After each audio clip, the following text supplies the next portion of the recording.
रहमतुल्लाहि व बरकातुहू। मुअज़्ज़ज़ सामिईन किराम व मेरी ख़वातीन माँ और बहनों, ये मुबारक महीना जो आजकल हमारे दरमियान चल रहा है, इसको हम शाबानुल मुअज़्ज़म के नाम से जानते हैं। ये रमज़ान से पहले का महीना है। इस महीने की बहुत सारी बरकतें हैं, फजीलतें हैं। इसमें हमारे नबी सल्लल्लाहु अलैहि वसल्लम अक्सर बेशतर रोज़ा रखा करते थे। एक हदीस पाक में हज़रत उम्मे सलमा रज़ी अल्लाह तआला अन्हा फरमाती हैं, मा रअयतु नबी सल्लल्लाहु अलैहि वसल्लम यसूमु शहरैन मुतताबिऐन इल्ला शाबान व रमज़ान।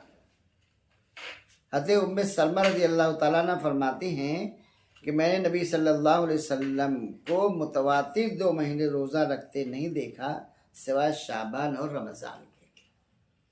यानी बताने का मकसद कि रमज़ान में ज़्यादातर तो आप पूरा रोज़ा रखते ही थे और शाबान के महीने में भी आप कसरत से रोज़ा रखा करते थे।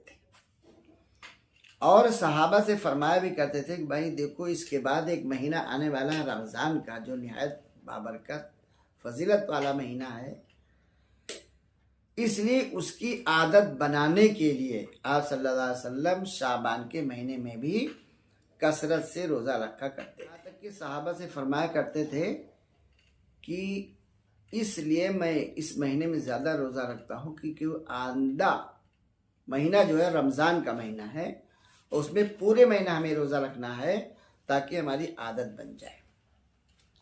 तो आपकी आदत शरीफा ज़्यादातर रोज़ा रखने की थी, लेकिन जब आखिरी अशरा होता तो आप रोज़ा रखना बंद कर देते थे और कहते कि ताकि अब भाई रमज़ान 10 दिन के बाद आ रहा है, आप खूब खा पी लीजिए, ज़रा तवानाई हासिल कर लीजिए। और इस महीने में एक ख़ास चीज़ है, ख़ास रात है, जिसको हम लोग शब बारात के नाम से जानते हैं।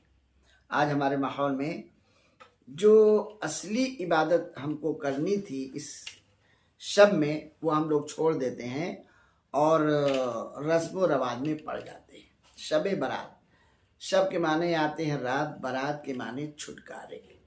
इस रात को अल्लाह तबारक व तआला अपने बंदों के आमाल का जायज़ा लेते हैं फरिश्तों के ज़रिए कि मेरा बंदा ने पूरे साल कितने आमाल किए। और पूरे साल अल्लाह तबारक व तआला बंदों के लिए रिस्क मुकर्रर कर देते हैं, मौत मुकर्रर कर देते हैं। जो बच्चा पैदा होने वाला है उसकी तारीख तय कर दी जाती है।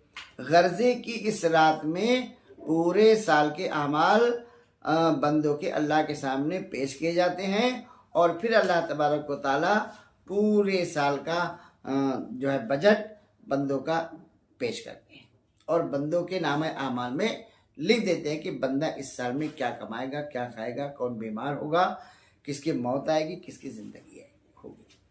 ये अल्लाह तबारक व तआला इस रात में बंदों के साथ मामला करते हैं।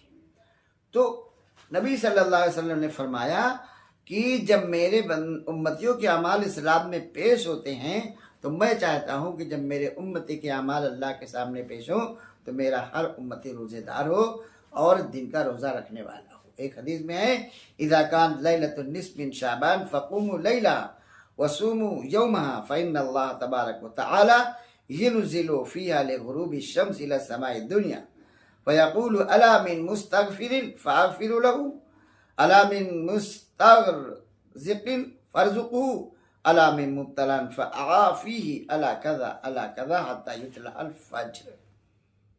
हदीस में है, इसका तर्जुमा है कि अल्लाह के नबी ने फरमाया जब रात का आधा हिस्सा होता है शाबान का तो हुजूर ने फरमाया रात में क़याम करो और दिन का रोज़ा रखो, क्योंकि अल्लाह तबारक व तआला इस रात में आसमान दुनिया से मुतवज्जे होकर अपने बंदों को फरमाते हैं कि हाय कोई मेरे बंदा जो मुझसे मग़फ़िरत तलब करे मैं उसकी मग़फ़िरत करूँ, हाय कोई मेरा बंदा जो मुझसे रोज़ी तलब करे मैं उसको रोज़ी दूँ, हाय कोई मुसीबत ज़्यादा जो मुझसे फरियाद करे मैं उसकी मुसीबत को दूर कर दूँ। ये आसमान दुनिया से आवाज़ लगाते रहते हैं, यहाँ तक कि तुलू यानी फजर का वक्त हो जाता है। ये अल्लाह तबारक ताला का मामूल है शब कद्र के बारे में। तो शब कद्र में हमको जगना है, रात भर इबादत करना है, दिन का रोज़ा रखना है। और मगरिब की नमाज के बाद चूँकि 15वीं शब शुरू हो जाती है, उसमें हमको रात में जगना है और 15वें के दिन में रोज़ा रखना है। तो इस मरतबा जुमेरात को 14 शाबान मुअज़्ज़म है, जुमा को 15वीं तारीख़ है। जुमा को हमें रोज़ा रखना है और रात में जगना है। ज़्यादातर देखा गया है कि हमारी मस्तूरात हलवा वगैरह बनाती हैं, जिसमें ख़ास बात ये होती है कि दिन भर हलवा बनाती हैं और रात में खा पी के वो सो जाती हैं, तो इसलिए जग नहीं पाती। इसलिए ये हलवा की रस्म तो एक रस्म है, इसका शरीयत में कोई सबूत नहीं है।